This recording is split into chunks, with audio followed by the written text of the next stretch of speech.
జిల్లా మదనపల్లిలో గంజాయి మత్తులో ఓ యువకుడు సృష్టించిన వీర రంగం కలకలం రేపింది. రామారావు కాలనీలో ఇద్దరి మధ్య జరిగిన గొడవ దాడికి దారితీసింది. గంజాయి మత్తులో ఉన్న యువకుడు బండరాయి ఇనుప రాటుతో మరో వ్యక్తిపై దాడి చేయగా అతడు తీవ్రంగా గాయపడ్డాడు. అనంతరం ఆసుపత్రికి తరలించిన తర్వాత కూడా ఆ యువకుడు అక్కడే హంగామా సృష్టిస్తూ వైద్యులు పోలీసులను ఇబ్బందులకు గురిచేసిన ఘటన స్థానికంగా ఆందోళన కలిగిస్తుంది.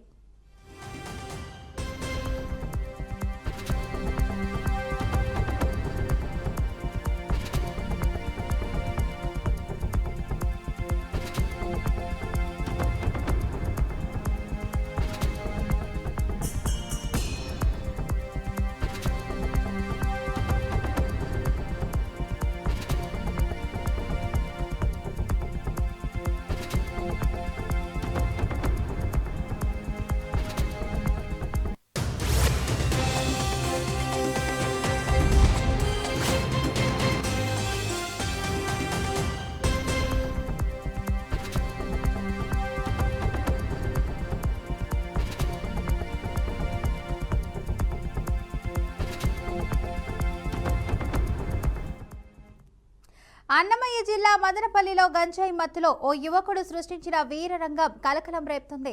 రామారావు కాలనీలో ఇద్దరి మధ్య జరిగిన గొడవ దాడికి దారితీసింది. గంజాయి మత్తులో ఉన్న యువకుడు బండరాయి ఇనుప రాటుతో మరో వ్యక్తి దాడి చేయగా అతడు తీవ్రంగా గాయపడ్డాడు. అనంతరం ఆసుపత్రికి తరలించిన తర్వాత కూడా ఆ యువకుడు అక్కడే హంగామా సృష్టిస్తూ వైద్యులు పోలీసులను ఇబ్బందులకు గురిచేసిన ఘటన స్థానికంగా ఆందోళన కలిగిస్తోంది.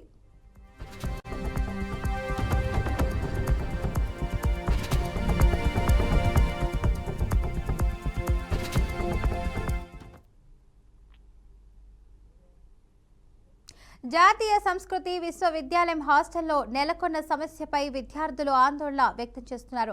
హాస్టల్లో తీవ్ర నీటి సమస్యతో పాటు విద్యార్థులకు అందిస్తున్న ఆహారం నాణ్యత చాలా దారుణంగా ఉందని వారు ఆరోపిస్తున్నారు. ఈ సమస్యలను వెంటనే పరిష్కరించాలని డిమాండ్ చేస్తూ వైఎస్ఆర్ విద్యార్థి విభాగం ఆధ్వర్యంలో విద్యార్థులు వీసీ బంగ్లా ముందు ధర్నా నిర్వహించారు. సమస్యను తక్షణమే పరిష్కరించకపోతే ఉద్యమాన్ని మరింత తీవ్రతరం చేస్తామని విద్యార్థి నాయకులు హెచ్చరిస్తున్నారు. जिसका अटेंडेंस नहीं है वो अगर मांगते हैं कि हम एग्जाम लिखेंगे वो अनुचित डिमांड हो जाएगा। मैं बता रहा हूं अटेंडेंस के बारे में आपने बोला ना, क्या क्या समाधान करेंगे? बोले ना आप एप्लीकेशन अभी क्या करेंगे? क्या करेंगे आप क्या करेंगे? अभी बोलेंगे कि आप ले लो, ऐसा नहीं होता है ना ऑफिशियल।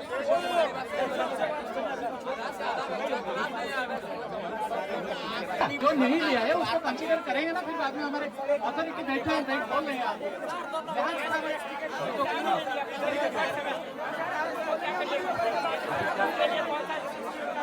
తిరుపతి నగరంలో ఉన్నటువంటి నేషనల్ సంస్కృతి విశ్వవిద్యాలయంలో ఈరోజు గత 3 నెలలుగా విద్యార్థులు అనేక సార్లు వీసీ గారికి మొరపెట్టుకున్నారంట. ఏమని అంటే ఈరోజు వీళ్ళు పెడుతున్న ఆహారము సరిగా నాణ్యత లేదు.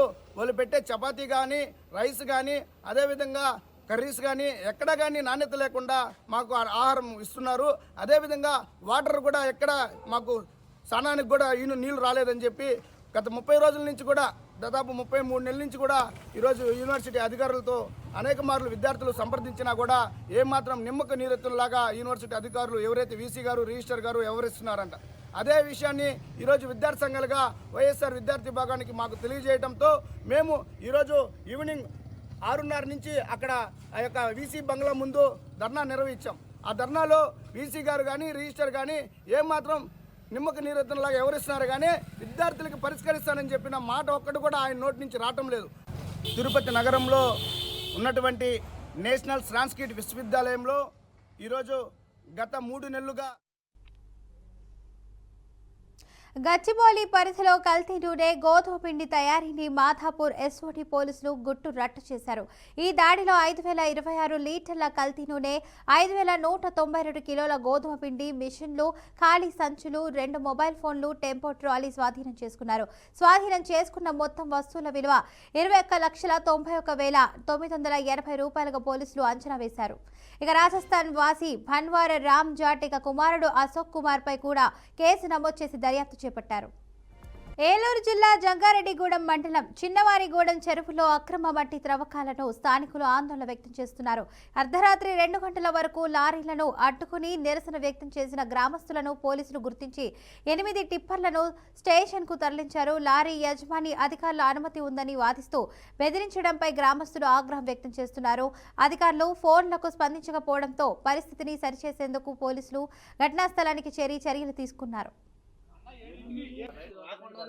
ఎలా స్టార్ట్ చేస్తారు?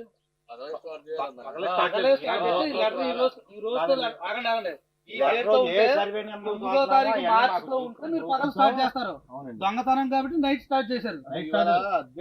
ముహూర్తం చేస్తే ఒక ట్రిప్ అన్న ఆల్రెడీ 10 వెళ్ళి ఇప్పుడు లైన్ లో ఒక ట్రిప్ చేస్తారు. ముహూర్తం అయితే 2 ట్రిప్లు చేస్తారు. తెల్లారులు చదువుతారా వచ్చిన బళ్ళు అన్న 7ంటికి మొదలైన 10 బళ్ళు ఆల్రెడీ వెళ్ళిపోయింది. వరుసగా 4-5 ఉన్నాయి. ఎన్ని చేస్తారు? ఒకటి చేస్తారు ముహూర్తం. 10 బళ్ళు వీళ్ళు ఏం చెప్తున్నారు? కొండ్రెడ్డి కిషోర్ గారు, బాబ్జీ గారు. మాది ఏ పోలవరం పంచాయతీ చిన్నవారిగూడెం గ్రామం. మాది చిన్న పెద్ద చెరువు ఉన్నది. చిన్న పెద్ద చెరువు అయితే గతన్నర క్రితం చెరువు డౌన్ తెగిపోయి నీళ్ళు కానీ ఖాళీగా ఉంది. ఖాళీగా ఉంటే చెప్పా చేయకుండా పిప్పర్లు వచ్చేసి 10 పిప్పర్లతో పెద్ద మిషన్ పెట్టేసి మట్టి అక్రమంగా తోలేస్తున్నారు. ఆల్రెడీ ఫోన్ చేస్తే కనీసం 1.5 గంట అయింది. రెస్పాన్స్ లేదు. ఏ అధికారి ఈఆర్ఓ ఫోన్ ఎత్తలేదు. సమాధానం లేదు. మాట్లాడితే ఎమ్మెల్యే అంటాడు. ఎమ్మెల్యే ఉంది ఇక్కడ నుండి ఆ చిలకలోకి మట్టి తోలాలంటే నాకు పర్మిషన్ ఇది అంటున్నారు. ఇప్పుడు ఇదే మా మట్టి పక్కన జంగారెడ్డి మండలం వెళ్తుంది. నిన్న కాక మొన్న మా బేరన్ పునాదులు తోలుకుంటే 25,000 రూపాయలు ఫైన్ వేసారు మా ఊళ్ళో, మా పొలిమేరులోన. ఇప్పుడు ఇదే మట్టి జంగారెడ్డి వెళ్తుంది. ఎస్ఐ గారు చేస్తే ఇప్పుడు వరకు గంట 12 కిలోమీటర్లు 1:20 అయింది. ఇప్పుడు వరకు రాలేదు. ఒక్క అధికారి స్పందన లేదు. ఏ విధమైన రెస్పాన్స్ లేకపోతే ఎలాగని చూడండి 10 లారీ అది ఇంకా నేను వెనకే. ఇరాన్తో సాగుతున్న యుద్ధం దాదాపుగా ఒక ముగింపునకు వచ్చిందని అమెరికా అధ్యక్షుడు డొనాల్డ్ ట్రంప్ సంచలన వ్యాఖ్యలు చేశారు. ఇరాన్ సైనిక సామర్థ్యం పూర్తిగా దెబ్బతిందని, ఆ దేశం ఇప్పుడు సహాయ నిరాకరణ స్థితిలో ఉందనే సంకేతాలను ఆయన ఇచ్చారు. మరోవైపు రష్యా అధ్యక్షుడు వ్లాదిమిర్ పుతిన్తో ట్రంప్ సుమారు గంట సేపు ఫోన్లో మాట్లాడి తాజా యుద్ధ పరిస్థితులపై చర్చించారు. అనంతరం ట్రంప్ కీలక ప్రకటన వెల్లడించారు.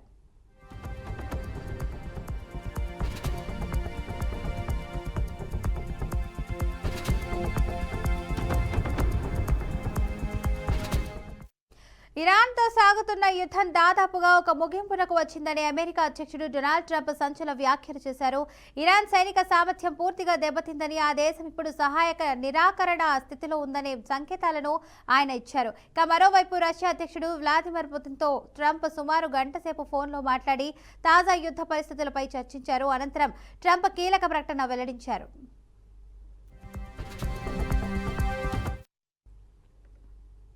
ఇవి ఇప్పుడు బులెటిన్ అప్డేట్స్. మరింత సమాచారం కోసం చూస్తుండండి బీఆర్కే న్యూస్ తెలుగు సత్తా.